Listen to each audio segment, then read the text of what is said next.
Welcome to the Mrs. R Relevant Daily Draft Podcast, brought to you by the Draft Professor. The Draft Professor is the only interactive mock draft simulator. The interactive mock draft simulator has fans mock drafting against the picks of other fans every time you do a mock.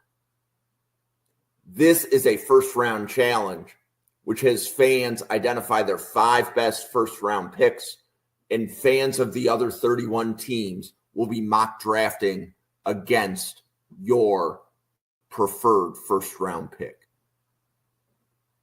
There is a second-round challenge on the simulator, which allows fans to identify their 10 best 2-round drafts, and this will adjust the draft board so that fans of other teams are mock drafting against your best first and second round picks. The Draft Professor has ranked players functionality. This allows users to rank players at their positions and group them in tiers to be able to compare with other draft boards. The Draft Professor has draft a team functionality, as you see here. Draft a team allows 2 or more users to each snake draft a 22-player team, and you can use this to identify your my guys or identify the depth of your draft board, and it allows users to do a mock draft a much different way than any other draft simulator. Welcome to the Mrs. R Relevant Daily Draft Podcast. This episode will begin shortly. Thank you. Welcome to the Mrs. R Relevant Daily Draft Podcast. I'm Jim. I am joined today by Josh and Jake. And Jake, love the festive background. How are you doing today? Man, I'm doing good. We're in the finale, and it's time to get into this Christmas spirit. And I'm ready to talk some football and figure out which of these prospects are naughty and which ones are nice. That's a great way to enter. Wow. Hey, Josh, how are you? Good. Happy holidays, everyone. Hope everybody enjoys their Christmas, Hanukkah, whatever you celebrate. It's a good time to be a football fan. You got college football playoffs. You got the end of the regular season. A lot of things are heating up. All the draft content's just going to keep coming at you guys. So, yeah, today's the finale. Running backs, linebackers, talking about some underrated studs on the defensive side, and obviously the number 1 running back in this class in Ashton Jeanty. But we'll get into that when we get to him. Yep. So, welcome. If this is your first time checking out the podcast, we have been going, I believe, since November 1st, covering approximately 4 to 6 running backs and 4 to 6 linebackers an episode. This is our last episode. So we definitely saved the best running back for last. I think we've already covered the really good linebackers. But we're going to be doing a mix of things today. So we're definitely covering running backs and linebackers. Some of the linebackers we were planning to cover were removed, and we added in the Senior Bowl linebackers. So I believe Jake and Josh are both planning on being at the Senior Bowl, right? That's correct. So why don't we kick it off with Jalen McLeod from Auburn, who is going to be at the Senior Bowl. And Josh, what do you want to tell us? So this is a hybrid linebacker. This is a guy undersized at the edge position, but can also line up as an outside or Will or Mike linebacker if needed to. This is quoted from Jim Nagy himself, who is running the entire Senior Bowl and gave McLeod the invite. He shows up more in live exposure against Georgia. That his stat line might suggest. He's consistently around the ball, has the ability to bend the edge as a pass rusher, and you have to have that if you're going to be a guy with the 6'1", 225-pound measurables lining up as an outside linebacker. Athletic and instinctive enough, he can be a core special teamer right away for you while working his way into an off-ball linebacker role and continuing to develop there. NFL scouts that have spoken about McLeod in the press box also like him as a mid-round to draftable player. So this is a guy that people and scouts want to see at the Senior Bowl with more live exposure and one-on-one reps in pass rush. And it's obvious to see why. He has good get off and bend when he's getting off the line of scrimmage. He shows some nuance with his use of hands as a pass rusher. So he has the technicality aspect to that as well. He provides a good motor with run defense. Love his use of hands, like I've said. But when you get into it, this is an undersized guy if you're going to line him up as an outside linebacker. Not just the height measurables. If he's going to stick there, I want to see added functional play strength. That's not a core to him. You won't see the speed, the power go with the pass rush plans with Jalen McLeod. That's why some scouts want to see him play more of that off-ball linebacker role and use him as a specialized pass rusher when needed. So it's going to be interesting to see which teams prefer McLeod at which position. The Senior Bowl is going to be really big on him, but he has all the athletic traits. He has the motor. He has the productivity that you need to see from an off-ball linebacker. So definitely a draftable prospect. I have him in the mid-rounds right now, anywhere from highest to the 4th round. Could sneak his way on the day 2 if he has an amazing Senior Bowl campaign, but this is a guy that's going to live in the 4th to 6th round, a team that fits his specific schemes, going to use him on special teams right away while working him on those off-ball linebacker roles or just as a will linebacker. Yeah, I 100% agree, and some scouts are me. I don't believe he has the size requisite to live up on the outside. He's going to be a liability in the run game at the next level if that's what they choose to do. I could see the role where he comes in as that situational pass rusher on the edge, and maybe 1st and 2nd down you can put him in off backer, and I'd be fine with that. What he did in the Iron Bowl against Jalen Milroe can't be dismissed. He has a lot of those technical things that go well into it. I think the arm length is just going to be the biggest thing. Mm-hmm. Longer tackles are going to get into his chest and shut him down. So maybe he can overcome that. This is the reason these games like the Senior Bowl exist, though. Auburn, they tried to early in the year play him some off backer, and I liked what I saw, especially being as raw as he is there, his ability to find those run lanes and to fill it really well. Quincy Roche type of linebacker, I do like that comp. But yes, this is a guy that could rise up draft boards based off the Senior Bowl and what he puts out there on tape. Just because dude is jacked up. Muscles have muscles is what I wrote down. And he's a clean tackler, and he doesn't allow a lot to get by him. And you love to see that. And being that transfer from Appalachian State, you kind of worry about that as his age at this point in time. But at the same time, we haven't seen him play that position just yet. So this is a guy that could definitely raise up draft boards quite a bit. But I think at the same time, his floor is still pretty safe. Mm-hmm. So that 4 to 6-ish round range, I think, is a good spot.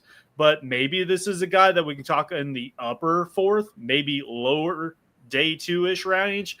I think that might be a little rich, but it really just goes out to what he puts out there at the Senior Bowl for me. So is 6'1", 225 about what you guys had him? Yeah, I had him at 6'1" and 5/10", and I had him a little bit heavier. I had him at 234 pounds. I think that was verified by Jim Nagy on Twitter, but still. I had a 236, so just slightly heavier than that. Okay, so because I was going to ask, what would be the difference between him being an off-ball linebacker or being a nickel? He has little to no experience as a nickel. He fits the body type. He has the athletic ability movements, but that's a guy that you're going to have to develop a year or two instead of very raw position like outside linebacker and dealing with the arm length issues. But he's going to have to move different spots, different positions, but it's all about how quick he'll be able to adjust to those and be able to produce at the NFL level. Okay, and what about coverage? I didn't hear either of you guys talk about coverage. Like I said, he has the there just hasn't been any. He has the athletic ability. He has the movements. He has the height, weight measurables that would line up to be a guy that would be able to produce in coverage, but that Auburn hasn't used him at all. Okay, so meaning he's used differently in Auburn than he would be used in the NFL, and that would be a reason that the Senior Bowl is important, is kind of his role kind of has to pivot a little bit as he moves to the next level. Yeah, it's just like at Senior Bowl, you see these players come in as offensive linemen all the time, and you might play tackle, you might play guard, but you're snapping the ball at the Senior Bowl because they want to see you at center. Same thing with him. He's going to be playing some off ball. You might get to see him some in those 1-on-1 scenarios that we get to see against the running backs, and that's where he can make a lot of money. If he comes out and he's got that trait, awesome. But it is going to be a learning curve, and we're just projecting at this point in time. It's probably going to take some time and some refinement at the next level to get him to where he needs to be, to where he can be actually out there as a 3-down backer for sure. Okay, so his teammate, Eugene Asante from Auburn. Jake, you want to kick this one off? Yeah, another transfer player. Started over there in North Carolina, played 3 years there. I think this might be the oldest prospect we're talking about today, which that's always a concern. And you got him at 6'1", 222. I had him at 219. Yep. So this guy, size is the biggest thing for me. And when I was just turned on the tape, what just screamed out to me was Darren Bates, which is a guy. He's over at Cincinnati. He's at the Panthers right now as an assistant, I believe. But this is a guy that came over onto the Titans. He's played for the Raiders and was just a core special teamer his entire career. He made a living out of it, and he did it for a decade. That's kind of what I see out of Asante. Him and Micah Parsons are nearly the same age is what I wrote down. I was like, this guy's old. They're within like 3 months of each other. Maybe you could kind of project him as that dime backer, come in. Maybe he can play that overhang like we were talking about earlier. So maybe that's where he can do it, where he can make his pay if he's actually going to see significant snaps. One thing I will say about Asante, though, elite motor. Elite sideline to sideline ability. If he's clean, he's coming hot. Coverage, I think, is good as well. It's not a concern by any means, but I wouldn't say that's elite. So lots of things he can learn upon. Lots of things he does well already. Biggest concern is the size and the age for me at this point in time. So I do have a lower grade on Asante at this point in time. No, I'm right with you with Asante. The age is a concern. The measurables are a concern. But one thing you can't knock on this guy is his motor, like you mentioned. And the motor shows up when he's on those pass rush scenarios, when he's going one-on-one against those running backs. Unless you're a well-built, built-to-proportion running back with good blocking prowess, you're not going to be able to stop Eugene Asante. It's just not going to happen. His pursuit's way too good. He gets into the chest. He makes havoc on the running back when they try to make contact. So I can see that as being a role for him. Not only being a depth piece, but being one of those guys, kind of like with McLeod, like we were talking about, could be those situational pass rushers. Instead of lining him up on the edge, you can line him up on the Will or Mike and have him shoot through the A or B gap and make havoc on the quarterback. But I need to see improvement in the rest of those areas. For a guy that's his age, he lapses on quarterback spy assignments way too often and then going against the Jalen Milrose of the world and the rushing quarterbacks of the world. With a guy with those speed, athletic tools, you should be able to hold down the sideline to sideline, keeping eyes on the quarterback. He doesn't do a good enough job of that. He goes full hard, 100% in run support, but he misses gap assignments regularly. He's lacking consistency in that space. And like Jake said, I don't have any concern with his coverage ability. It's just his mental processing, getting to his spots on time and making sure he's reading the quarterback's eyes and playing his responsibilities well. But Jake hit it right on the hammer. Guy's going to make a core special teams role. And we say that for a lot of guys, but this guy's going to make his living there. He's going to get multiple contracts just playing that special teams role, kind of like a Chris Broad in a way, not kind of the guy with not the same athletic ability, but no, that's not my friend. Not the guy with the same athletic ability, but made his role in special teams and then spot starts every now and then and provides a really good depth role. So this is a day 3 linebacker we're talking about. This is a guy at the Senior Bowl. We're going to see that athletic ability. Let's just see if that coverage ability hits home, that run support hits home, and you'll see that during the game as well. They're going to have him in the second, third, and fourth quarter, and he'll be able to show that. Yeah, and for anybody that's new to the podcast, I've said this numerous times, but on average, 25 linebackers get drafted. 20 of those linebackers are going to be rounds 4 through 7, right? Very few of them go on day 1 or 2, and they have to be able to play special teams, right? Like I'm a Bills fan. Buffalo plays 2 linebackers in every snap, but there's 6 linebackers in the 53 because they're filling out the special teams units. So that's one of the reasons that we cover so many. Okay, so the next Senior Bowl linebacker, Oluwafemi Oladejo from UCLA. Josh, you want to take Olu? Yeah, so Olu was a stock-up player for the Reese's Bowl this year, and then hence he got the Senior Bowl invite. So he's really made an impact this year. He's a transfer over from the University of California, and this is one of the few guys that you could line him up as a linebacker off the ball, but I like him on the line of scrimmage. I think he can stay on the edge as an outside linebacker. He has the length to do it, and even if he needs to add a couple more pounds to that frame to convert more speed to power, I think he could really stick as an edge rusher in the next level. He's a fluent mover on outside rushers. He has good agility. He's long. I love his athletic ability. Even if he doesn't have the technical nuance with the use of hands or the refinement in his pass rush tools, he never gives up on a play. He doesn't stall his rushes, and he's always after the pursuit of the quarterback. So if the play breaks down, Olu's going to try to find that open space, and he'll be able to make havoc on the quarterback or get them outside the pocket. He's an impact run defender. He's super powerful, urgent, relentless. This is a high motor guy as well. My questions and concerns for me are, is there a consistent speed to power? He needs to add more tools in the bag with his use of hands and his overall lower body strength. Can he hold up at the edge at 6'2"? Not talking about his effort in run defense, him being able to hold contain. I don't think that's going to be an issue for him just because of that length, but the consistency hasn't been there all year for him.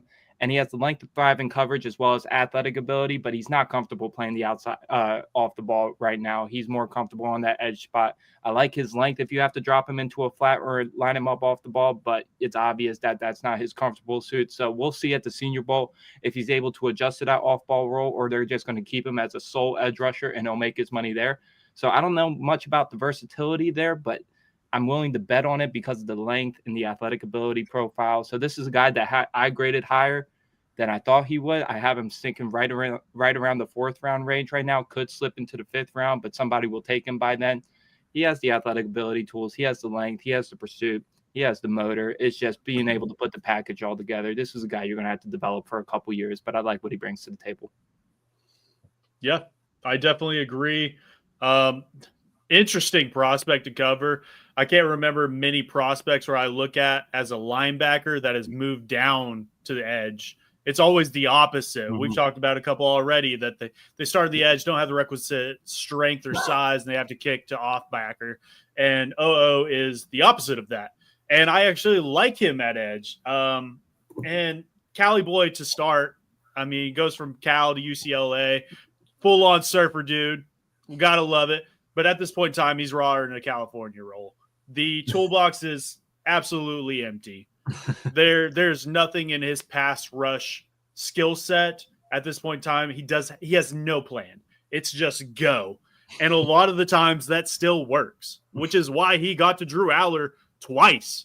We're talking about Penn State later today. They're still playing, and he was able to whip that left or right tackle all game long. So you love to see that, but it wasn't consistent. Against the toughest competition, he played awesome. Against some of the guys he should have played very well against, he did not. So that's where this Reese's Senior Bowl comes into play. Maybe he can add upon that and get some additional coaching there. And maybe this is a guy that a coach looks at and goes, hey, I can work with that physical skill set he has, and I can turn this guy into a pass rusher on the edge. I did like a few things. I did notice a few screens that went to his sides that he identified immediately. And maybe that's because he's 4 feet off the line of scrimmage and he's used to seeing those screens from a few feet back. He had good fill there. So that gives me hope.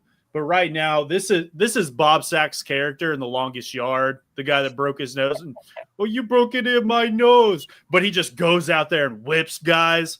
That's what OO does for you. So hopefully he can put this together and he can fly up boards, because this is a guy, like Josh said as well, I was higher on him than I thought he would be, just because of the physical attributes that he's going to bring to an NFL roster at the next level.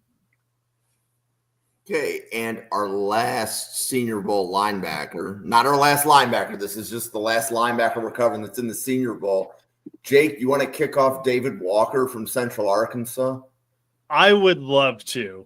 David Walker, I got to really dive into his tape today, and I'm in love. I'm swooning over this player just because when you look at the FCS players in total as they come into the draft, you usually notice a few things, and it's usually they're lacking in size, they're lacking in strength, they're lacking in speed, and David Walker is not lacking in any of the three. He is a physical monster, which led him getting on Bruce Feldman's freaks list this past year. So that gives him a testament of what he could put on the field. This is an outside backer, so he is going to be rushing the passer at the next level, which is why he had 151 pressures across the 3 years with 37 sacks. That's what I put on NCAA right now. You just go out there and you're playing on varsity mode and you're just whipping tackles. There's so many plays where he just goes off untouched. But we talked about the skill set of that pass rushing game plan. Was lacking one. David Walker has one every single play. I saw him throw out a bull rush, a ghost move, a two-hand swipe, a swim move, a spin move. He threw it all out there. And maybe that's just due to the lack of talent that he was playing. But at the same time, they didn't really play anybody this year. I'll give him that. And he just whipped up on him. But this is a guy that played OK State last year and played very well. He played Ole Miss last year, or maybe that's 2 years ago. North Dakota State, I believe, was last year, which North Dakota State, a lot of people will overlook that one. But those guys are putting out offensive tackles every single season, and I believe they got a couple of this year as well. So that gives you a testament to what David Walker is playing with.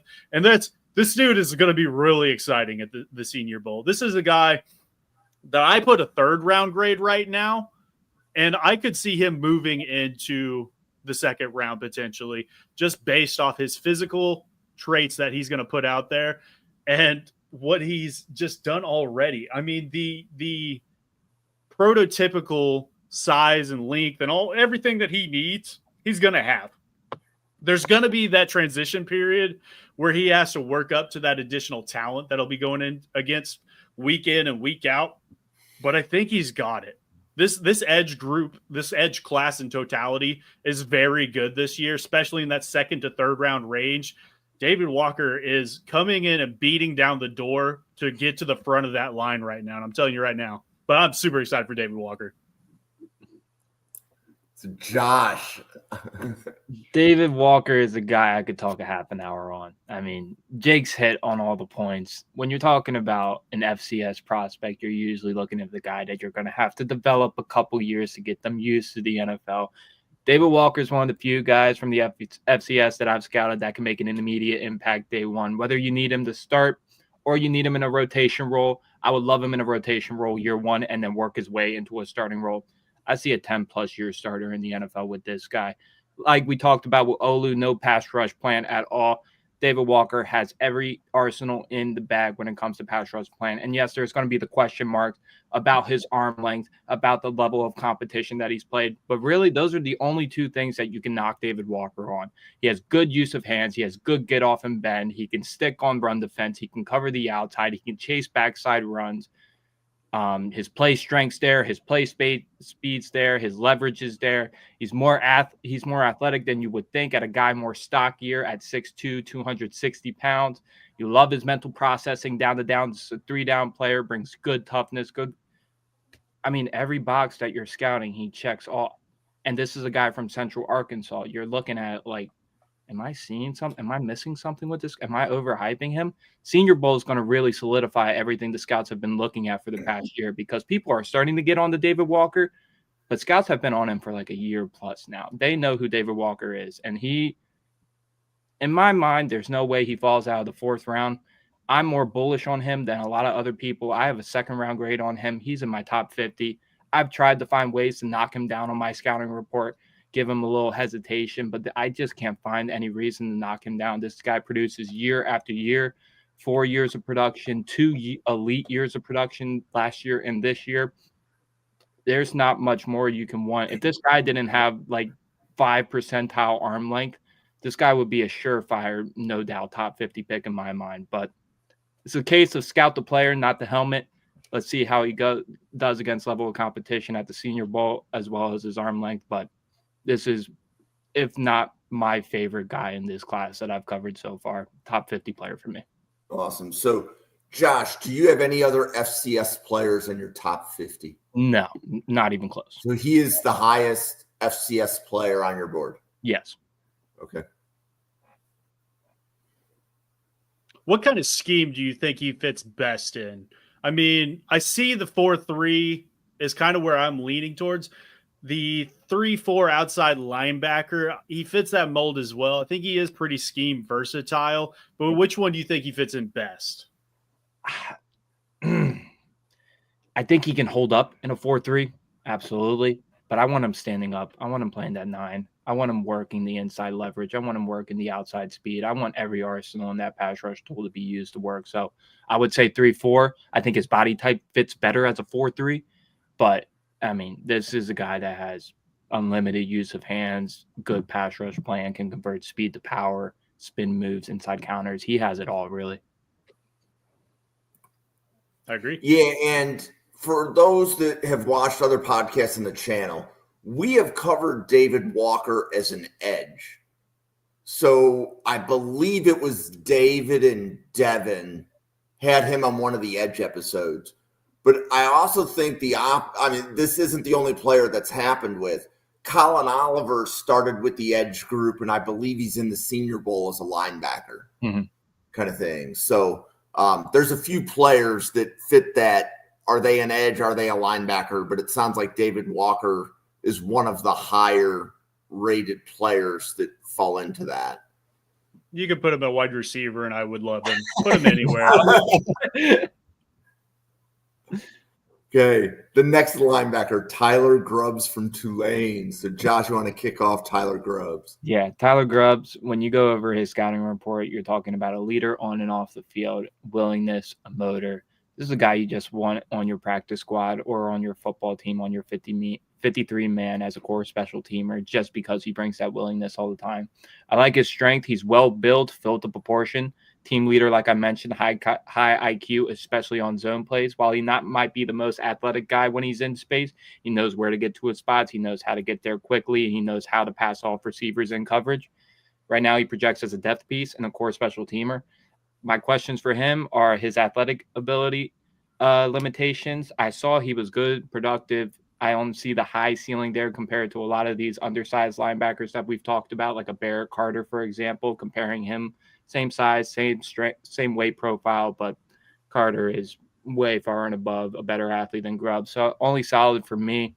I think he's a little clunky when he's moving in space at times. Solid speed athlete, not going to be sideline to sideline, not the most agile. So with a guy like this that doesn't have the athletic ability tools and doesn't have the measurables to line up, he's going to have to make it as a special teamer.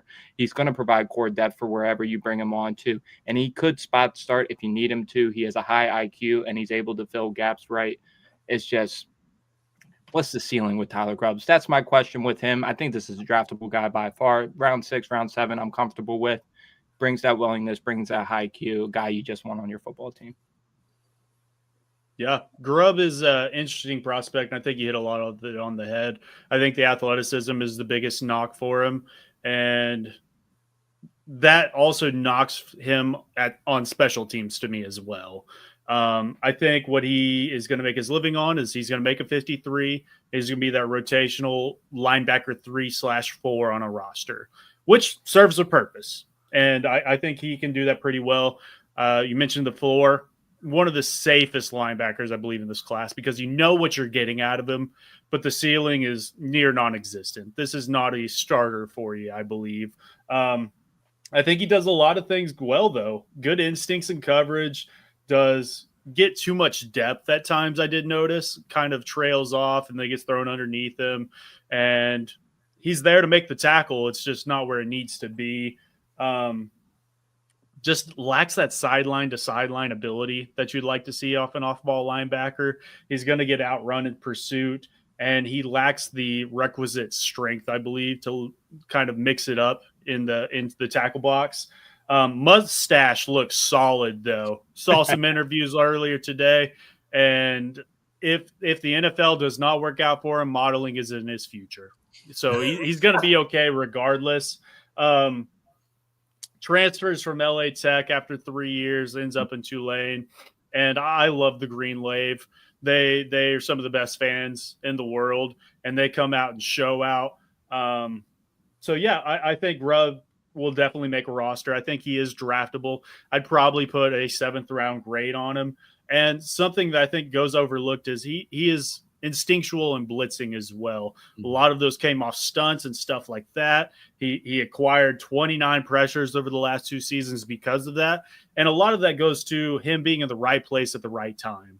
And a lot of that you can't teach or coach at the next level. You either have it or you don't. And that's his superpower as of right now. So somebody's going to get a good locker room player late in the draft, and he's going to stick around for quite a while, I think. Okay, so Jake, you want to do Power Echols from North Carolina? Yeah, Power Echols for sure. So, I mean, this is a guy that got to spend some time with OO before he transferred. So you love to see that. But with Power, A+ name, by the way, A+ name, got to kind of take over that alpha role this season with Cedric Gray getting drafted last year in the 4th round. And I think he did a great job at that. I think at the end of the day, probably still a better Robin than Batman at this point in time. So that's kind of where he's going to land for me. Did improve quite a bit in coverage this past season, I did notice. Only allowed like a 60% catch percentage off receptions, and that's a pretty decent number. Had the pick 6 against Wake Forest off a really good read. Played really close to the line of scrimmage and just plucked it out of the air. Almost, I thought he was playing off the edge for a second, but nope, he read it right, got there and took it to the house in a big play. So I do love the feel for in coverage. So that tells me this is a guy that could potentially play some backer for you at the next level as probably another rotational piece, but he does have a lot of that athletic trait that I'm looking for. Maybe not to the extent of a higher end athlete, but he's average enough to make it out there on the field. Textbook tackler as well. That can't go overlooked. That's one of my biggest knocks on players is if you don't wrap up, you're going to fall down my board. Power does a great job at that. So at the end of the day, I think this is a very draftable prospect. Probably again in that I could see somebody maybe taking a 5th-round shot at him. I'd probably land closer in the 6th, but I really like Power Echols' tape. And this is a guy I'd probably like to see at one of these, get a bowl invite. Maybe it's not Senior Bowl. Maybe he ends up the Hulu or East West Shrine. And I would like to see him out there just because I think he still has a lot to prove, even if with as many snaps as he's played over the course of his career. So good for Echols because he is going to the Hula Bowl. But this is a guy. Thank God. This is a guy I think that can not only play at the Hula Bowl, but he'll get an East West Shrine right after that. So I think this is a guy that can play multiple bowl games. I mean, he was on my radar last year, really improved in many facets this year as a well-rounded linebacker. So I don't see why that the Hula Bowl is his like max bowl he can go to. This is a guy that can definitely get invited to an East-West game. I love his reaction time in both run and pass. He has the athletic ability, movement skills that we're looking for in an undersized linebacker, but he's also quick and instinctive to react on those and get in proper position. I love his instincts. One thing that's really special about this guy, tipped balls, batted balls in the air over the middle of the field. Power Echols is one of the few guys that can really go out and grab the ball, pluck it from midair down below his knee. He's really athletic, really loose in his body, like can really adjust to things outside of his body and make impact plays on the ball. He's consistent in both the run and pass. He's a solid tackler. He doesn't over pursue many runs, fluent mover in both the man and zone. But like we've said with a lot of these linebackers this year, undersized. He's filled the proportion. He has good strength on him, but I have him down as less than 6 foot. I have him at 5'11", 3/10 inch. And that's a theme with a lot of these linebackers. You're not getting a lot of 6'2", 6'3", 6'4" linebackers that are really well built for the NFL. You're getting these smaller kind of like nickel dime linebackers that can move well in space. And that's going to be Echols' calling card in the NFL. This is a guy I have a 5th-round grade on right now. He won't bring much as a pass rusher to me. He has the speed and movement skills to get there on stunts and twists, but can't create for himself. But I like the improvements he's made on his tackling, his run support, and his man and zone coverage. It's just how that height's going to affect him. It's going to affect everybody differently this year in a really undersized linebacker class.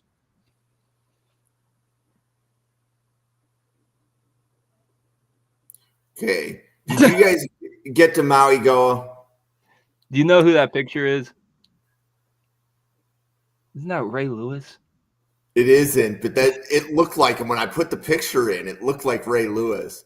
So at one point I thought he was going back to school, but it turns out what I read that he was going back to school was already 12 months old. So, Josh, did you have a chance to watch him or no? Yeah, I had a chance to watch him. Okay. So we'll go over him. Compared to the other linebackers we talked about, I got him at 6'2", 110 230 pounds. So he has the height. Could fill out his frame a little bit more, but this is the height weight measurable we're talking about in linebackers projected to the NFL, not the 6', 6'1" guys that we previously talked about. I have knocks on him with his speed. It's only solid at best. He'll limit his sideline to sideline range, but he's a good athlete. He has good agility. And what really makes his mark, his ability to shred through blockers on zone plays. He's able to sift through the second level blocks, get into the proper gap, and make a play on the ball really easily, really consistently. That's his calling card. Miami coaches rave about that with Mauigoa and that transitioning to the next level. I like his pass rushing upside. Good mental processing, attacks open holes in pass rush. He's really able to create havoc with that good strength. He's a solid tackler.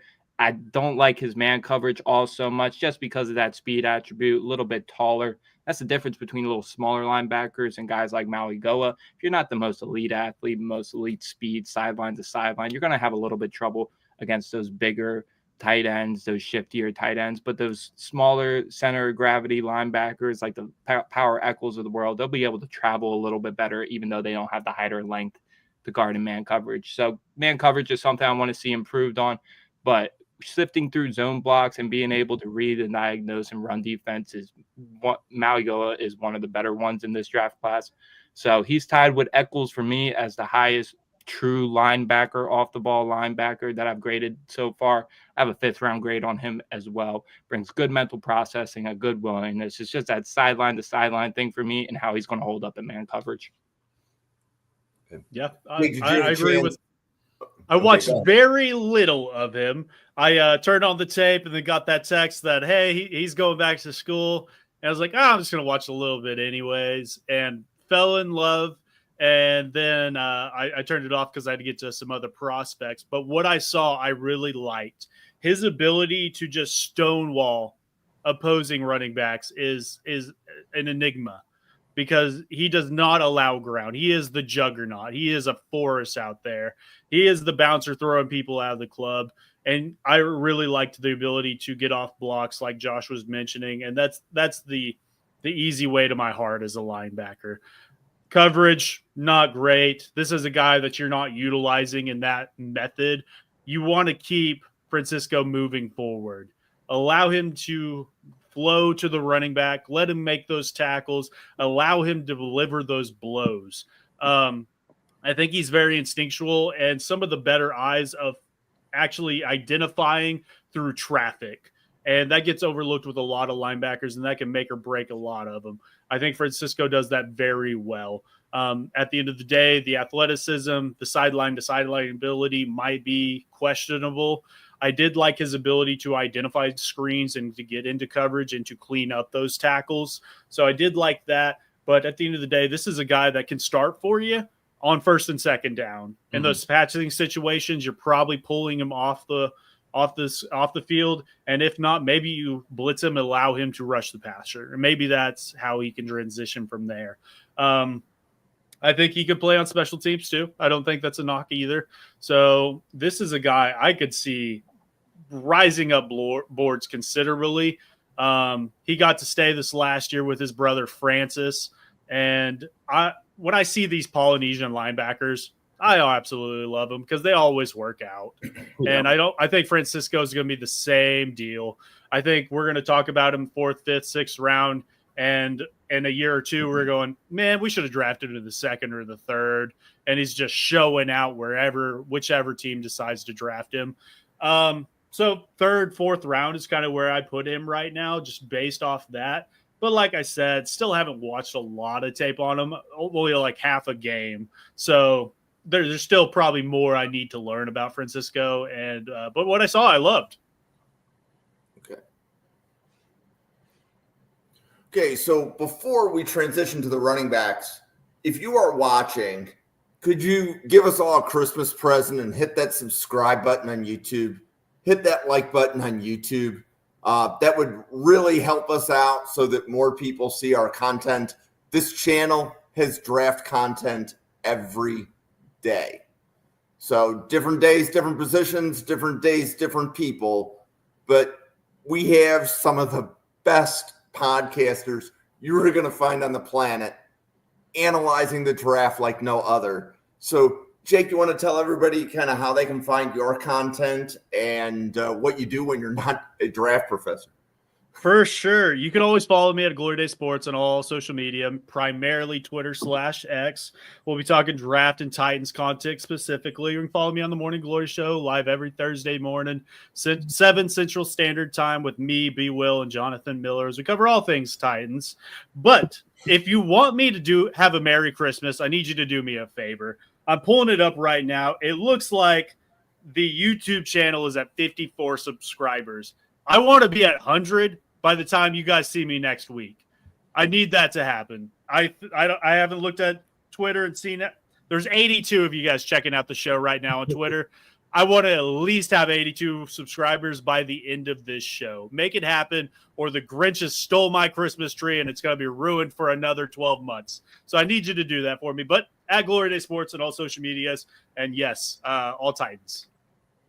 Cool. No, absolutely, guys. Please subscribe if you haven't. We've been at this draft content all year long so far, and we're only going to keep ramping it up as college season ends and we start getting into actual draft season. But you won't find more in-depth analysis on all positions, on big-name guys, day 3 guys, small school guys, big school guys. We're covering it all here on the Draft Professor. Go follow at NFL Draft Fanatic on Twitter. Go follow at Glory Day Sports on Twitter for Jake. And go follow me at juice_T23 on Twitter. Now that we're done running backs and linebackers, you guys are going to get some pretty hot takes from me on my brutally honest rankings on the rest of the positions in this group. So make sure to stay tuned. I can't wait to get into it. Yeah, so we have 4 running backs that we are going to cover today.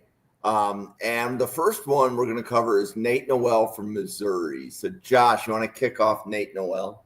Yeah, so Nate Noel is a byproduct of this running back class. He has good skill sets, but he's going to get knocked down the board just because of how many people are in this draft class. It's ridiculous, but there's definitely a way for him to make a roster in the NFL, and I think he'll be able to stick for a couple years and then make his mark from there.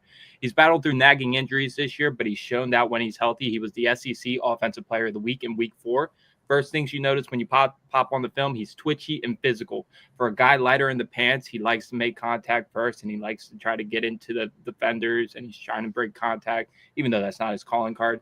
He's a good athlete in between the tackles, has the quick twitch movements to cut easily. This is an ideal zone running back. Get this guy on the perimeter, and he'll be able to take it for more than multiple 10-plus yard gains if he gets open space. Love his burst. He has really, really good long speed. That's why he fits in those one-cut jump zone schemes that he'll be able to thrive in at the next level, kind of like a Kyle Shanahan, a Mike McDaniel, those type of offenses you could see Noel going to. Thrives in an outside zone scheme. Knocks on him, he's 184 pounds.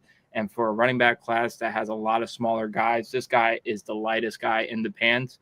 And yes, he can add functional play strength to the next level, but I don't know how much that'll be able to be his calling card. He likes to get physical, but he can't break any tackles at that place. So don't expect him to be a yard after contact type of running back. He won't give you much in that department. And because of that strength profile, because of that size profile, you're not going to ask him to block literally anything in the NFL. I would be scared shitless if he was assigned one-on-one of a linebacker. It's just disaster waiting to happen. No fault of his own. But like I've mentioned, this is an ideal zone scheme back. Get him in one of those San Francisco, Miami offenses, and he'll be able to make a mark for himself. But right now, I have a 6th to 7th round grade on him. A team with that zone scheme is going to be able to prioritize him higher than some of these other running backs. But just because of that strength and blocking and not being a true reliable back on all 3 downs is going to knock him down the board for me. What do you think about him as a kick returner? Awesome. Sign me up right then and there. That'll be able to carve away for him. Absolutely. Yeah, that's one of the That was one of the first things I was going to bring up, especially with this new kickoff rule. It's almost like a running play. You just kind of get speed out there and utilize that on the edge. I think Noel, obviously, Christmas jingle name. Got to love that, especially at the time of year that we're in. But this is your standard undersized running back. I mean, everything that you would expect with that, he's kind of that. He's fast. He's twitchy. You love it. He's a liability in pass pro. The receiving game, I think it's maybe underutilized over there in Missouri. But this isn't a guy that you're going to put out there in slot and have him run routes. He's gonna utilize the screen game very well, and you kind of got to move him into those gadget roles for him. So at the end of the day, that's going to knock him down quite a bit. Maybe this is a guy that you can put out there in punt return, but I think kick return is going to be his scheme, and that's going to be his ability to get onto a roster. At the end of the day, like Josh was saying, everybody that's in this class is going to have him fall down the boards. I currently have him in the 7th round. And if this guy came out last year and was the same product that he is this year, he'd probably be a 5th, 6th round guy. It's just unfortunate for him. I like him, but he's pretty role specific and pretty scheme specific. San Francisco, I think that's perfect just because I hate using the term, not running back by committee, but they're dispensable at that point. They almost, they believe that they're going to get hurt just because they're so light in the pants. And that's what it is. Nate Noel fits right into that scheme. He's probably going to get beat up if he was a full 3-down running back for you and probably wouldn't survive. But then it's just next man up. And he probably wouldn't be the 1st or 2nd guy for him there, but he'd be 3rd or 4th, and he'd do a good job when he got in there for as long as he was in there. And I'd be pretty happy with that as a 7th round pick. Okay, well, there we go. Kaytron Allen from Penn State. So, Jake, you want to kick this one off? Yeah, Kaytron Allen's pretty interesting. We're talking about both these Penn State running backs today, and they go in tandem as they always do. Kaytron Allen is a good prospect. I mean, they're nearly identical in size. I think Kaytron gets knocked down because he is not Nick Singleton, and it's unfortunate for him because I believe he is a very good running back. I think he kind of lacks the long speed that you would kind of want from that player. And in pass pro, he's pretty inconsistent. The receiving game, I think he's fine there, but at the same time, he's not Nick Singleton. So that, again, knocks him down the boards for a lot of people. I think this is a guy that'll get drafted in the league in the 5th or 6th round, and he's going to come in, and he's going to be that Tyler Algier player for you. He's just going to be super consistent. He's going to do all the little things right. He's going to get 4 to 5 yards per carry, and he's going to keep just squandering somebody's fantasy roster that has a Bijan Robinson or somebody else out there. And that's going to be him his entire career, and he's going to do a good job of it. He's going to make a good living. This is a guy that could probably play a 1A for you at the next level and do it pretty well. And I'd be perfectly fine with that. But at the same time, I talk about these guys that are knocking him down boards because of this. I'm that guy knocking him down boards at the same time. So he's a very interesting prospect just because, again, he does all those little things really well. This is a 4-star prospect, so he came into Penn State with those things. But at the same time, we talked about it last week, Penn State just puts out these athletes every single year, and Kaytron Allen is just slightly behind on that. So I don't know how much more play strength he's going to add at the next level because I believe Penn State does a good job of getting what they need out of those athletes at this point in time. So at the end of the day, I have a 5th round grade on him, and I'd be pretty happy with him there. And that's just kind of where everybody is right now. That 4th and 5th round for me, There's so many players, but I think he's one of the better ones. Mm-hmm. No, I'm right with you on Kaytron Allen. And both of these Penn State running backs that we're going to talk about, they're really well built. They have the good lower body strength. They're filled to proportion. You're not going to ask them to add on any strength at the added weight at the next level. Penn State does a really good job with their strength and conditioning. And that's the only thing I'll differ a little bit from Jake on with Kaytron Allen.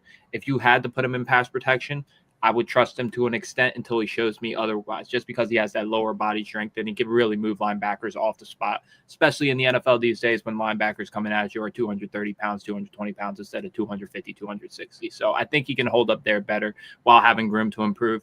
But compared to Nick Singleton, this guy's going to thrive in a gap scheme.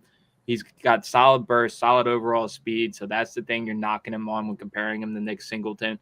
But he's well built. He absorbs contact really well. He's going to be able to finish a lot of runs, especially in those short yard scenarios. I like his vision. I like his patience. He's able to hit the hole fine. He's able to get those chunk plays when needed to.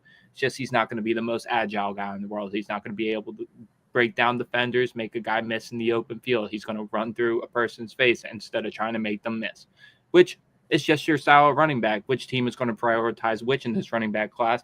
And you got a lot of different styles of running backs in this class. So teams are going to be very different on where they have a guy like Kaytron Allen compared to where we have Kaytron Allen, depending on their scheme. So this is a guy I think if he comes out next year, it's a guy we can talk about in the later half of day 2 and then the early part of day 3, talking about round 4, well built, ready for the NFL with his strength. But since he's in this class, if he comes out this year, he's going to get knocked to that 5th or 6th round range just because of how many guys are in this class. And he's not the overly athletic, make a person miss in space guy. But love the Tyler Algier comp. This is a guy that's going to be able to make it for a long time in the league. And he's kind of like an old school version running back, throw it back a little bit to like the 2000s, early 2010s, pound and ground type of scheme. So I really like what Allen brings to the table. Again, this running back class is ridiculous. It's unfortunate. But if he stays back one more year, you could start seeing Kaytron Allen get a lot more hype that he deserves. Okay. Nick Singleton. So Josh, want to take Singleton? So you got Kaytron Allen, who they're both built well. They both have good strength. You got Kaytron Allen, who's the gap scheme guy running between the tackles. Nick Singleton can thrive in gap scheme. He's scheme versatile, but you get this guy on the perimeter and watch out. Good speed on wide zone plays, scheme versatile, like I mentioned. He's a quick processor on blocking. He executes his assignments well. He's a better pass blocker than Kaytron Allen. He's an effective receiver out of the backfield. He can stretch the defense vertically with his speed and physicality. And while he might not be there in the route running prowess, he has good hands and he's able to beat defenders on leverage alone. Good strength, good contact balance. So he's checking off a lot of those boxes that you'd like to see out of a running back prospect. Well built, filled to proportion, can beat you with speed, can beat you with power, brings a lot to the table. Sometimes I need to see improvements in his patience, especially when he's working in that gap scheme. This is a guy that's obviously way more comfortable with that one cut ability when you get him out on the perimeter. When you have him sifting through blockers, he gets a little impatient at times. He tries to rush through the hole instead of letting blocks develop in front of him. But because he has that bursted speed, he's always trying to go 100%, trying to hit the hole right away instead of letting things develop. So he can develop a little bit of patience. And then just seeing the consistent production, he's splitting the time with Allen, so he's not going to be a guy that has 1,500 rushing yards, 20 touchdowns in a college season. You're not going to see that production on a week-to-week basis because, in all honesty, Penn State doesn't use him as much that he will be used in the NFL. But this is a guy I think that I'm going to have a higher grade on him. And with a lot of guys that I have higher grades on, they're kind of more finished products. I think Nick Singleton has a lot of ways to go, and he can develop into a true top 15 running back in the NFL once he gets a couple years under his belt. That's how physically gifted he is. Speed, strength, size, receiving ability, blocking ability, true 3-down potential. It's just how and when will he get there in the NFL? That's his question for me. But I have a 2nd round grade on him. He'll probably fall to the 3rd round if he comes out this year, but NFL teams are going to like the value that they get on Nick Singleton this year. Yeah, I agree with everything that Josh said, and we get pretty used to that on this podcast. But where I think he makes his hay is in pass pro. I think he's one of the best ones coming out in this draft if Nick decides to come out. And we talked about Kaytron earlier. This has got a Singleton, slightly faster, maybe slightly bigger, and slightly younger, a year younger. So you got to love that. What Nick does well is he is an exceptional athlete. Bruce Feldman's Freaks List reported a 4.39 40 this last offseason. I didn't see if it was lasered or not, so I'm assuming this is a low 4.4 guy. And at that size, that is amazing. We talked about Penn State athletes just one prospect ago. Nick Singleton is the epitome of that. He's going to show out there. I think the lateral agility can still be improved upon. And the receiving game, I think he does that really well. And he showed that a lot this last weekend and showed out. And like we said earlier, Penn State still playing. These guys aren't finished putting out tape yet. This guy can flow up or down the boards. I don't think he's going to flow down, just saying that. I thought I was going to be super high on Singleton coming into this.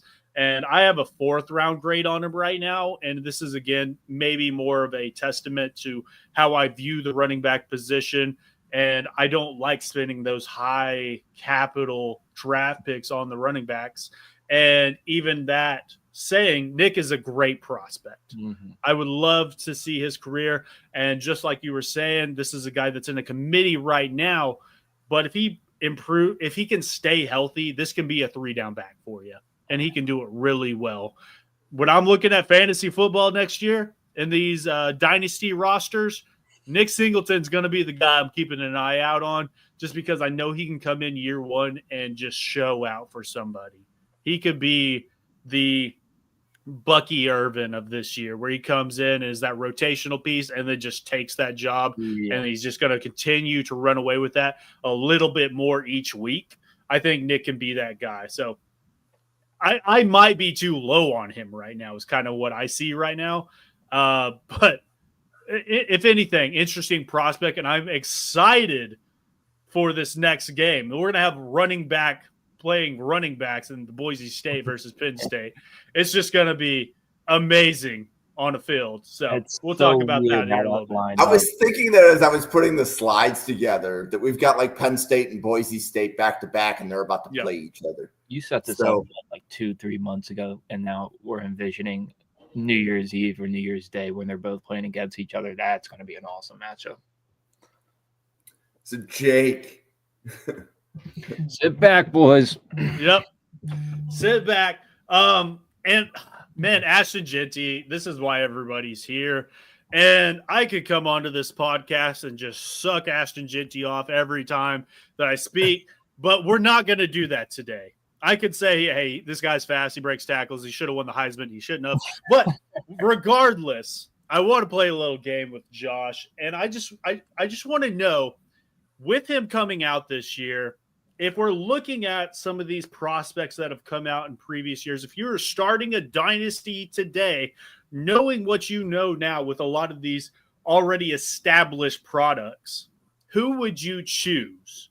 And the first one, I'll throw you a little softball to start, and it's going to get progressively harder because I got to find out where Ashton Jeanty just ranks amongst the league already, because he's already established. And coming in year 1, he's going to be asked to be that guy. He's got to come in and not be NFL Rookie of the Year on the offensive side. He's got to be up there for Offensive Player of the Year on the offensive side. So the first one I'm going to throw out, I think, is pretty easy, but that's Devon Achane out of Miami versus Ashton Jeanty. Obviously, Achane, not as touted as a prospect when he was drafted, but gets there in the right scheme, has elite speed, and every time he touches the ball, it's a home run ready to happen. Yes, Ashton Jeanty fits a lot of those qualities as well. So I think I know the answer, but would you prefer Ashton Jeanty or Devon Achane starting your franchise today?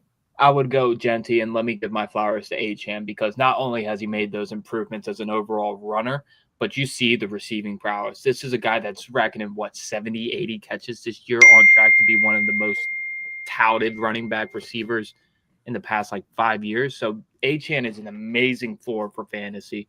He brings 5 catches a game and stuff like that. But I would take 1 or 2 less catches from Jeanty, and the 10 to 12 more missed tackles he's going to generate a game for those extra yards, and more use on goal line, more use in the red zone. I would go Jeanty, but Ashton's a monster in PPR.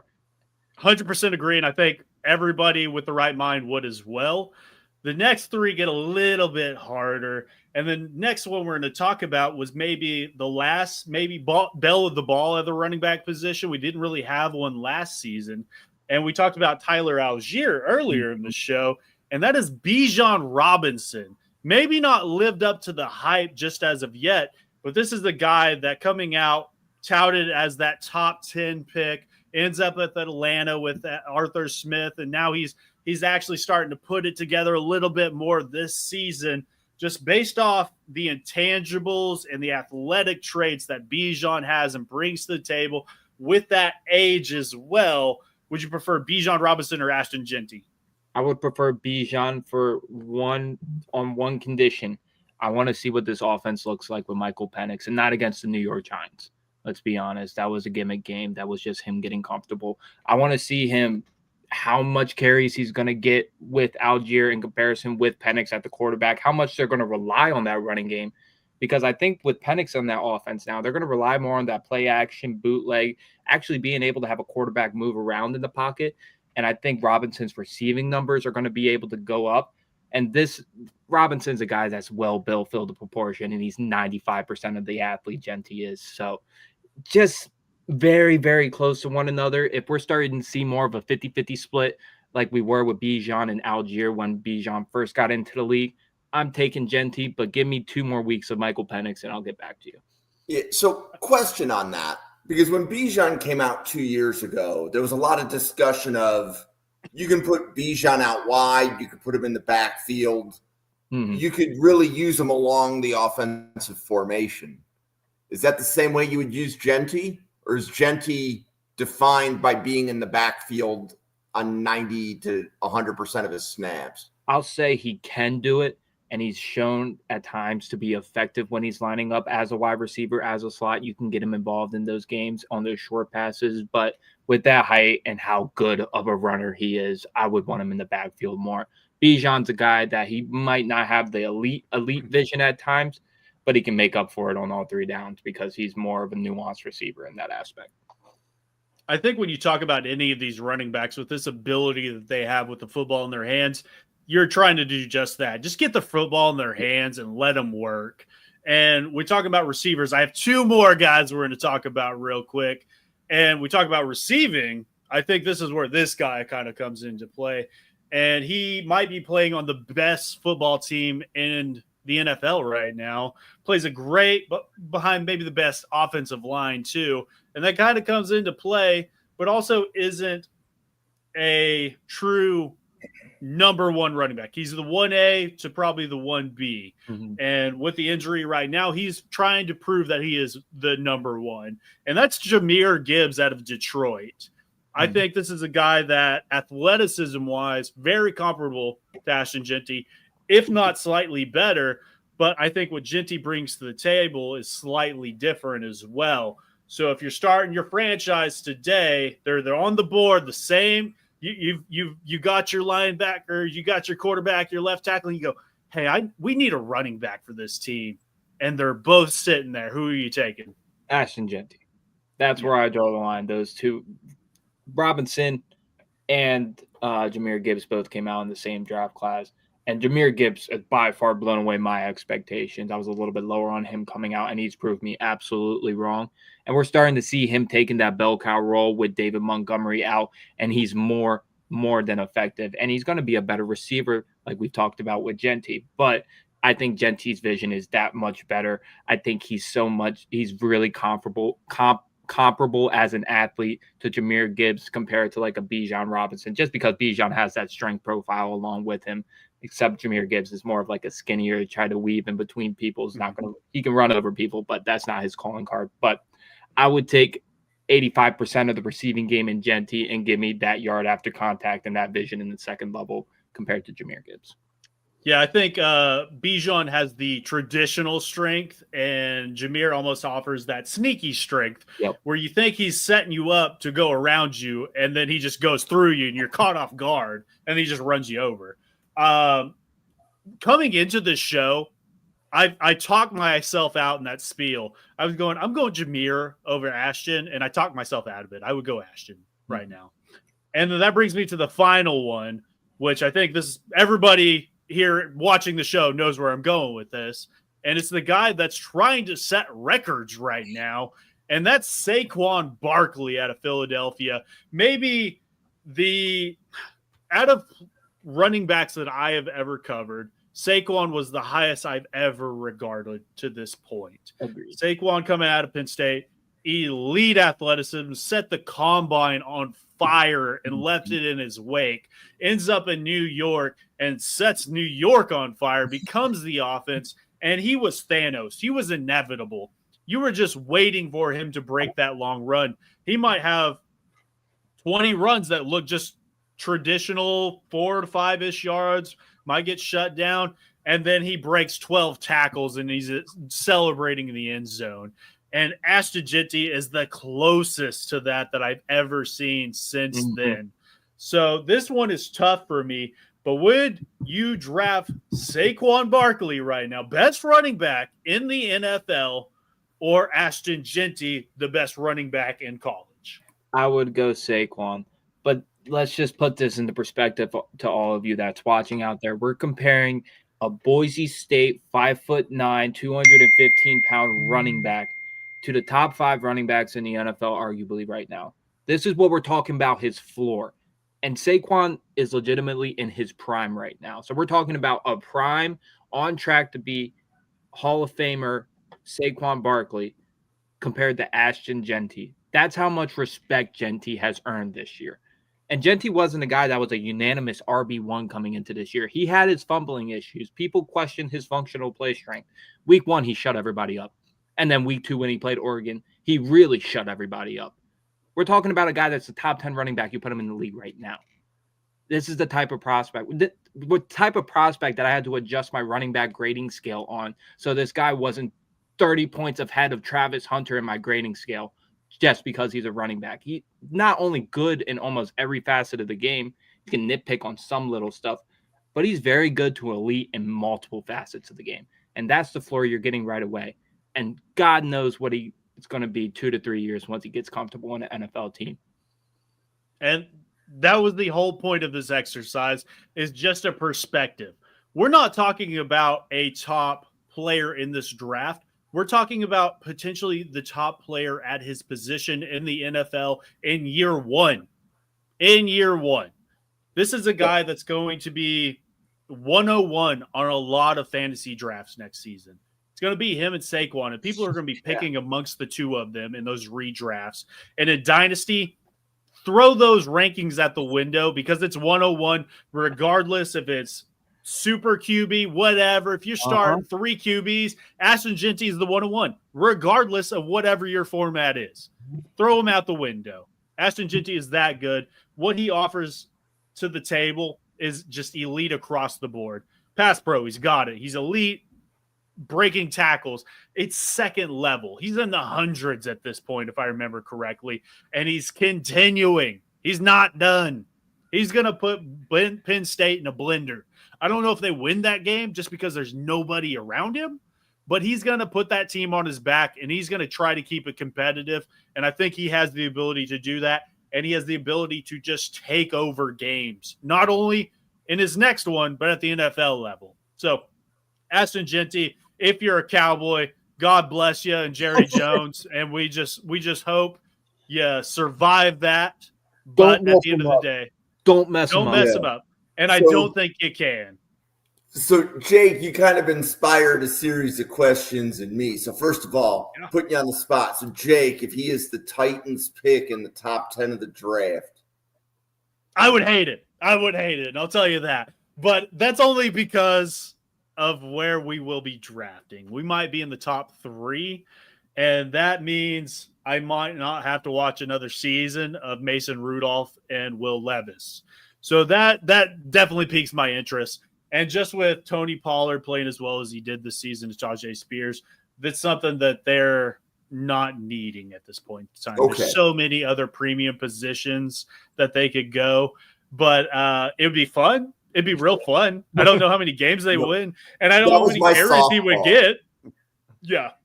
Okay. Love the prospect, hate the fit. Right. Okay, so let's flip that.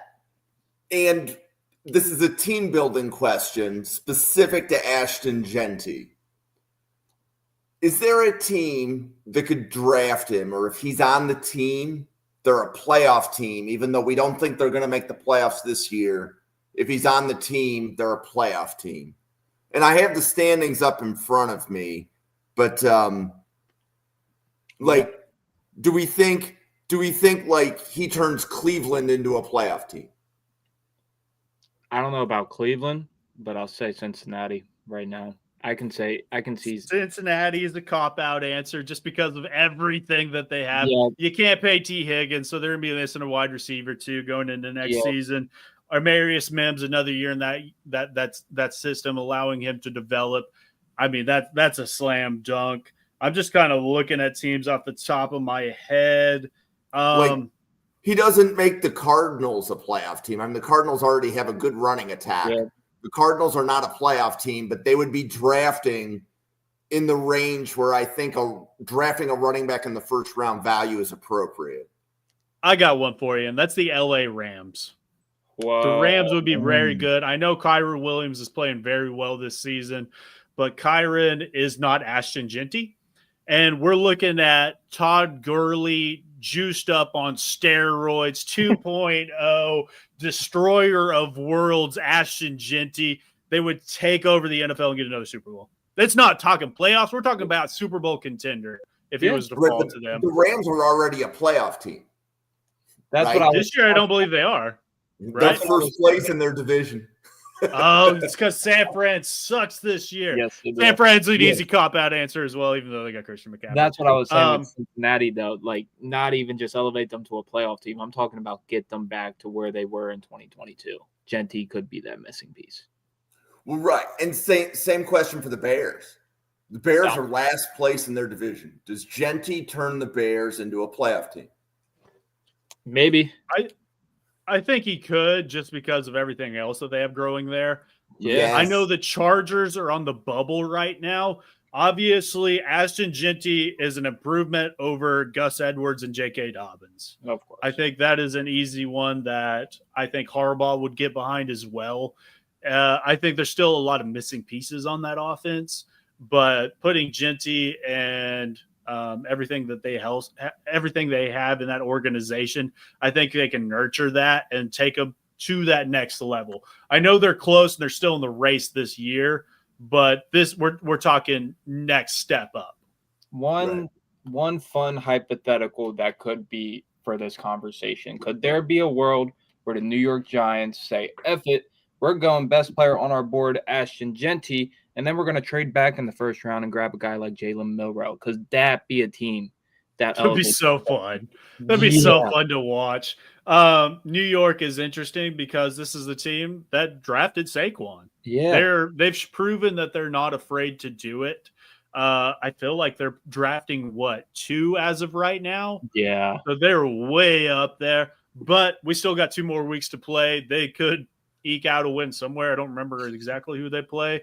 They started the game pretty well this last weekend, and then it just fell apart as it always does. But they're definitely up there. And if we're just looking at big boards, if you're looking best player available, Jeanty's up there. So I could see them realistically doing that. Well, and that was kind of where I was going with this, right? So there's 2 other teams that need to be mentioned there, are not playoff teams this year. What would Jeanty by himself turn the Saints around? Alvin Kamara getting older, obviously. I think they let quarterback name escaping me too late in the day. I'm usually asleep 30 minutes ago.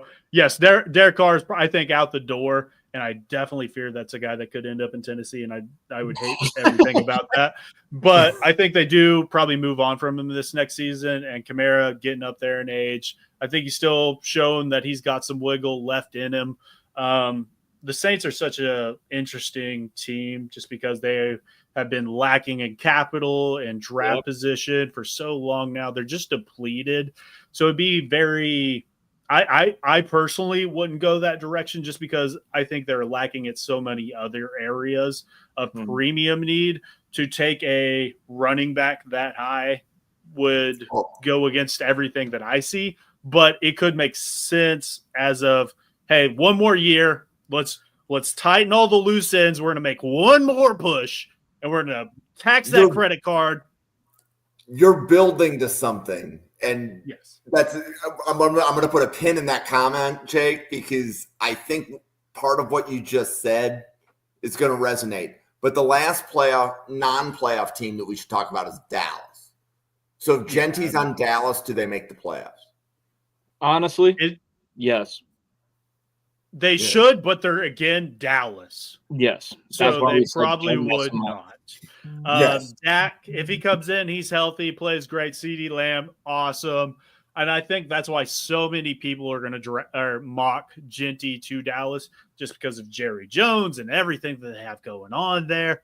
They'll find a way to mess it up. And it might not be messing up Jeanty, but just messing up everything around him. Yep. So, okay. So I think that's realistic. Yeah. So here's a quick summary of the non-playoff teams that went through my head. We've done Dallas. We've done the Giants. We've done the Cardinals. We've talked about the 49ers. If the Seahawks don't make the playoffs, I don't think Seattle would go running back because they already have two. Not with Kenneth. No. Yep. So Chicago, we said, hey, that he could be the player that could turn a team like Chicago around. So Chicago was one of the non-playoff teams we thought Jeanty would fit for. The Saints and the Panthers, we're saying that if he goes to the Saints, he's not turning them into a playoff team. He would help them, but he's not turning them into a playoff team. And the Panthers, they need a lot of help. He doesn't turn the Panthers into a playoff team. Okay. It'd be very hard. Very hard. Bryce Young playing amazing down the stretch. Got to mention that. Very impressive. Okay, so in the AFC East, Patriots, Jets, Dolphins, none of which are making the playoffs. Do we think he turns the Dolphins into a playoff team? Yes, because they already should be a playoff team. It's just their quarterback position. But at the same time, are you taking snaps away from Devon Achane? Well, and that's what I mean. So if you have a running back on their first contract, I don't think they would do it. I think he is a better player, and I think he could turn them into a playoff team. But I also think without them, he could also be a playoff team. So I think that's kind of hard. I would say I wouldn't be mad if he went to the Patriots, because lining up where the Patriots are going to be in draft position, they're either going to be in a spot where hopefully one of the tackles that I have, like Anton Ursere, Josh Simmons is injured, so that's a little asterisk on him, Kelvin Banks, etc. They could go down that route and try to develop them into really solid starters, or they could settle on like the T-Max of the world, not saying that's a settle by any means, or the Luther Burdens, trying to get that wide receiver one.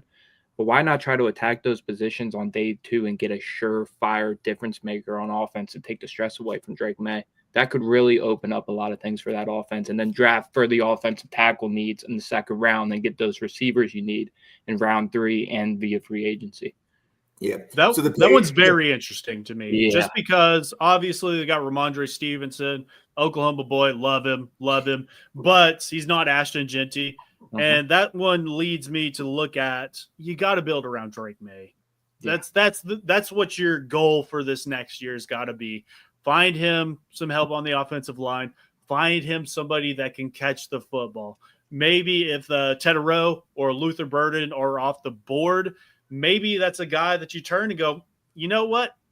Ashton could just elevate our offense entirely, and Drake doesn't have to worry about looking out to the receivers if he's handed it off every time. Allow those linebackers to suck up, and then he's going to throw it over their heads. And like I said earlier, I don't think T. Higgins is getting paid by Cincinnati. Maybe they target a guy like T. Higgins, and then you got Drake May just throwing it deep, and they're just utilizing the big playability amongst those two players. I would love to see that. I think New England is an underrated area for him right now. So I think Cincinnati and Dallas are the non-playoff team that he turns around. But what I was building to is, could you imagine Jeanty going to a playoff team? No, I wouldn't. I would hate it. It would be unfair. Right. I don't think it would ever happen. No. I think it's completely at the realm of possibility, unless somebody is moving up and trading a lot to get there. So that's the one asterisk I would put behind that. And how much are you mortgaging behind that? I think the best next step would be, what playoff team turns into a Super Bowl contender with him on the roster? And I think that one's a very interesting question to me. Who's moving up to say, hey, we're going all in. Jeanty, you're our guy. And there is one of those. And I'm going to say it's the Houston Texans. Ooh, that could work. I will say, as much Houston tape I've watched this season, I've been highly underwhelmed. There's a reason they're one of the three Titans wins this season is because we went down to Houston to whip that ass. So, I'm with you there, right? Because Houston's making the playoffs, but they're making the playoffs in one of the weaker divisions of the league. 100% weakest. Right. I was trying to be nice. I said one of the weaker. No, it's awful. We're bad. We're real bad. Yeah. We're talking about playoff teams possibly trading up for an Ashton Jeanty type. This isn't, for all accounts, a historically deep running back class. And that's how much Ashton Jeanty has separated himself from the number 2, number 3, number 4 running backs in this world. Playoff teams are going to have to trade up to get an Ashton Jeanty. There's no way he's falling out of the top 16 picks. There's just no way. Right. What about Washington? And that was going to be the next one I was going to bring up. That one is super sexy to me. Yeah. Just because as well as Daniels has played this year and everything that they have going out there with Scary Terry, now you have to worry about Scary Jeanty. I think that one is uber sexy. I would love to see it happen. I don't think it does, but that is such an upgrade at the position. And you could say, hey, we were in a rebuild 2 years ago, and now we're trying to stand atop of the mountain. That tells you how well these NFL teams how fast they can turn around a franchise. We're talking about Washington this season. We talked about Houston last year, and you can go from the bottom of the barrel to the highest of highs very shortly in this league. Yeah, and I've got one more for you. Okay, but this is a team that very rarely trades up, and that's Pittsburgh. So Harris is a free agent at the end of the year. So Pittsburgh's in the running back market, right? And I believe Pittsburgh has a flawed quarterback room. But if you have Russ, you keep Russ for one, right? Like give us one more year of Russ, right? And then like punt on trying to get a quarterback next year. But Pittsburgh is reinvested in their offensive line. They need receiver badly, but the top 2 receivers are probably going to be off the board by the time Pittsburgh picks. And the top 2 receivers probably go off the board before Jeanty. Honestly, the Steelers aren't the team to try to trade up, but I can absolutely see a world where they do that. Now, let's think about it. Cowboys are going to be what? 10th to 16th range. They're going to be somewhere in that range. I don't see them having a top 10 pick. They're 4-1 in the last 5 games. They're going to have to trade up past Dallas because I guarantee you Jerry Jones already has the card written in his office for like the past 3 months. No doubt about that. Yeah. They're going to have to Pittsburgh a lot of capital, but whoa. Remember when Russell had Marshawn Lynch? Not the same running back prospect, but whoa. Yeah, I think with Pittsburgh, they could definitely go with a Jeanty, and I think that fits great. I don't think it happens. I look at Amari and Hampton. I think that's like Pittsburgh all the way. Yeah. I would love to see that happen. Just insert him, let him be Najee, but I think he's a better version of what Najee is at this point in time. So I would love to see that personally. And maybe they do that in the second round. Yeah. Maybe. Right. And trading up from 25 to 13 is expensive. So yes. Say goodbye to next year's first. It's at least a 3rd round pick, if not a 2nd. Yes. So that's expensive. Okay, so let's go back and we're going to go over. Did you guys want to keep talking about Jeanty? Or you guys want to talk about running back rankings? We could talk about Jeanty for another 45 minutes. Let's move on or we'll be here until tomorrow. Okay, so let me remind myself. So my rankings are the one on the right. And Judkins at 3rd is Josh, right? I'm in the middle. Yep. So Josh's rankings are on the left. Jake's are down the middle.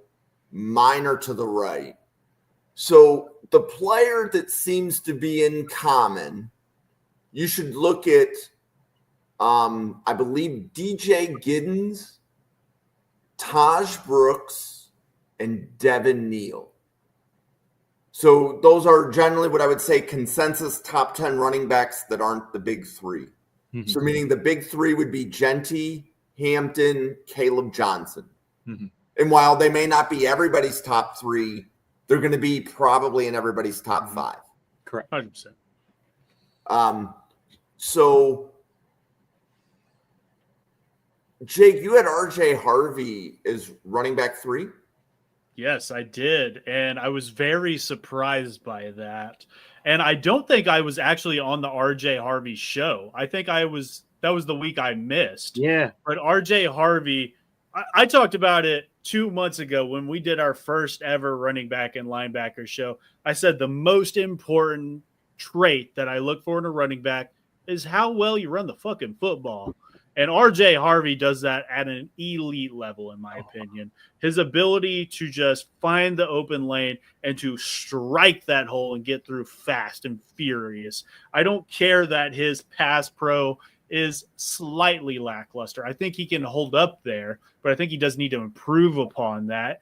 In the receiving game, again, I don't know if this is a guy that you're putting out there in the slot or utilizing him that way, but in the screen game, in these short, flat routes that you're almost extending the run game, I think he does it at an elite level. I could see RJ Harvey I see him in day 2. I could see him in the second round potentially, just of how I grade running backs. I fell in love with RJ Harvey. I realize I'll be out there on that mountaintop, but I'm planting that flag. This is my guy for sure. Okay. When we were talking about RJ Harvey on the show that you missed, I literally said that he was Tajay Spears with the upside you wish Spears had. In my mind, Yep. He has exactly what you're talking about. And then, Jake, you were also significantly higher on Dylan Sampson. Yeah, I was very surprised by that one because we're talking SEC Offensive Player of the Year, Dylan Sampson. I really like him just because of his ability to just delete angles and get into the secondary and hit those big plays.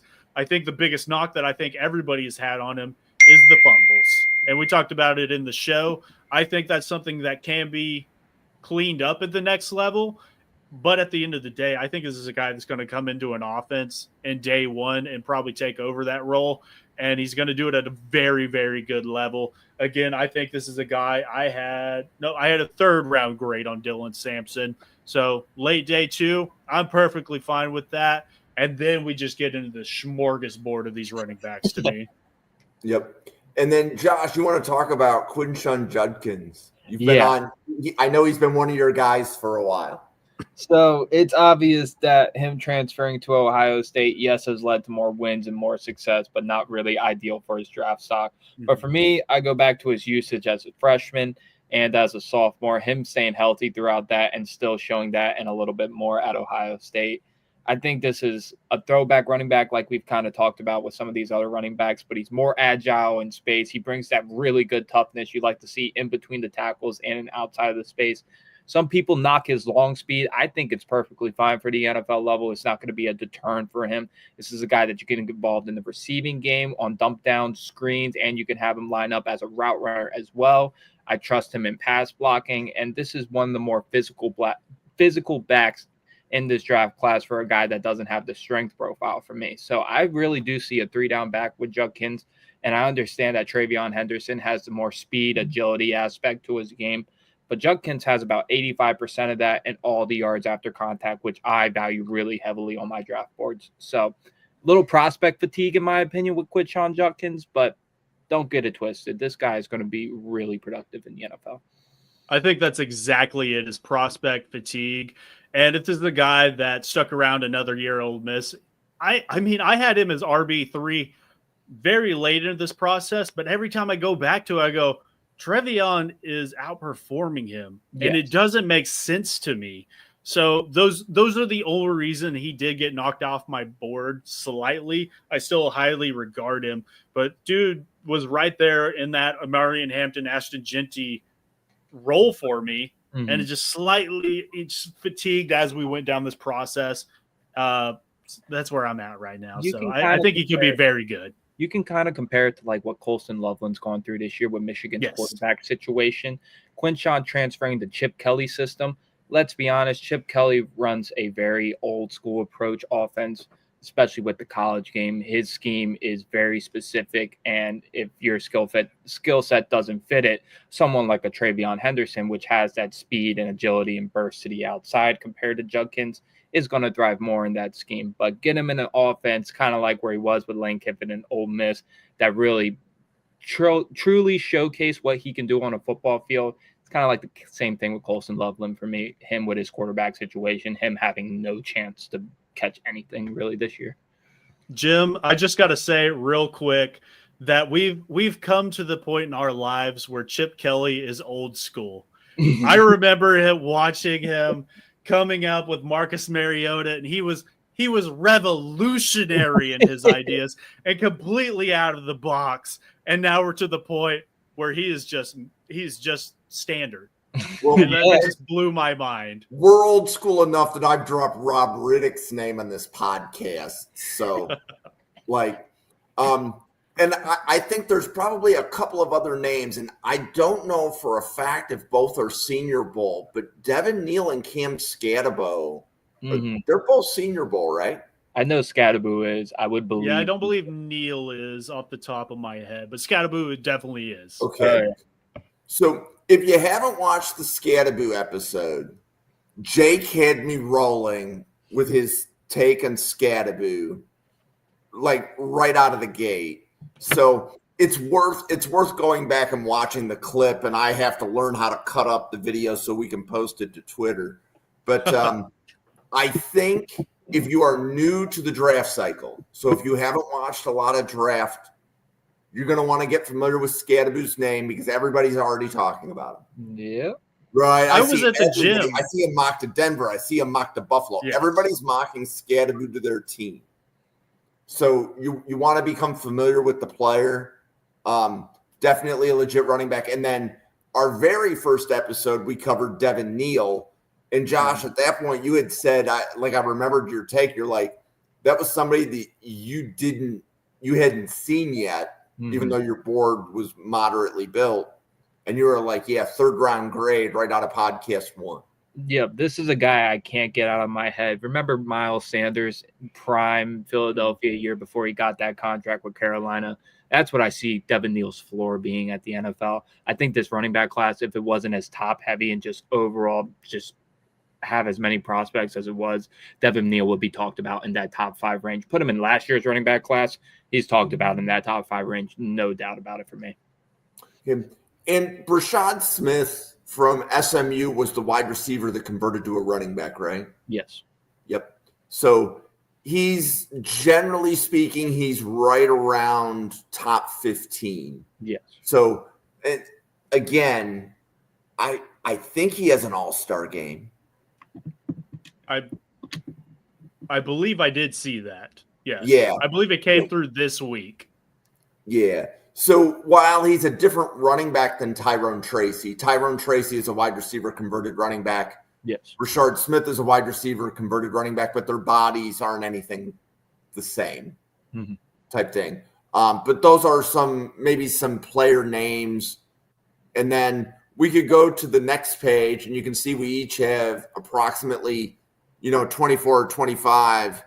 And then you go to the next page and we've evaluated 30 plus running backs on this podcast. So first of all, Jake, I know you and I have done draft stuff for a couple of years, and I hit you up on Twitter. Hey, I'm starting a draft podcast. How'd you like to help? And Jake didn't know what he was signing himself up for. In fairness, but I'm happy I'm here now. Yeah, and when I reached out to Josh, he didn't know what he signed himself up for. But, guys, this has gone quite well. So, thank you. No, This is crazy. And like you said, we're 34, 35 prospect deeps, and it's only continuing to grow from there. I mean, we're 4 months from the draft, boys. We're going to add more running backs to this for sure. And a lot of these guys are going to declare that they're going back to school too. I think I don't remember off the top of my head. I just saw one on our Roman Hemby decided he was going back just a second ago. So this guy we got to knock off our list, and it's going to drop from 34 to 33 again. Dang it! But yeah, we're going to be up into the 40, 50 plus by the time season or by the draft time. I'm sure. Yep. So every Monday at 9:15, we're going to be back here with Jake and Josh. What we're going to be doing is a combination of Senior Bowl and setting up the top 75 to 100 of the draft board. And what I mean by that is we've done scouting reports on wide receivers. That was a different night of the week with different people. But there were players that they didn't agree with the grades on. So I'm giving Jake and Josh 5 of those receivers, and then they're also going to evaluate the Senior Bowl receivers relative to that group. Now, ironically, some of the Senior Bowl receivers were the players that the grades didn't match up with. So among those receivers for the next episode will be Jack Besh from TCU, Savion Williams from TCU, Ty Felton from Maryland, and Emeka Egbuka from Ohio State, and Alik Iomanner from Stanford. And then they're going to kind of go through what they think of those 5 players, and there's going to be 3 more Senior Bowl wide receivers mixed into the group. So it'll be a wide receiver only episode next week. The week after will be wide receivers again, but it's going to be a different group. And then we're just going to kind of go through the positions, and we're going to basically be comparing players that the grades didn't match to Senior Bowl players. And that's going to be the content for probably the next 6 weeks. You guys are definitely going to tune in next week because I can guarantee there's going to be some hot takes on that show just based off what I've already seen. So definitely show out next Monday. We know you guys always will. Definitely hit the subscribe button for sure, though, too. Yep. So definitely appreciate everybody watching. And the count just keeps going up and up. So thank you. Thank you. Please subscribe to the YouTube channel. Hit the like on YouTube. Give Glory Day Sports a follow on X. Give @Juice_T23 a follow on X. I am at NFL Draft Fanatic. No, I am Fanatic. And if you want to make graphics like these, you can make them at the Draft Professor. And most of the feedback I'm receiving is that people are making those graphics in about 5 minutes. So it's not meant to be complicated. So if you have any questions on that, stay tuned. There's more videos on how to do all that. But we've been going for almost 100 minutes. Hey, I said it earlier in the show. 100 subscribers by next Monday, or I will come to your house and put a coal in your stocking. It's guaranteed. 100 subscribers. I'm holding you guys to it. It's a non-negotiable. Yep. So happy holidays. Merry Christmas, everybody. From Jake, from Josh, from myself, from everybody at the Draft Professor. Thank you. Enjoy your family. Enjoy your time. And we will have a podcast back at you on Thursday this week. Yes, we will. Thank you.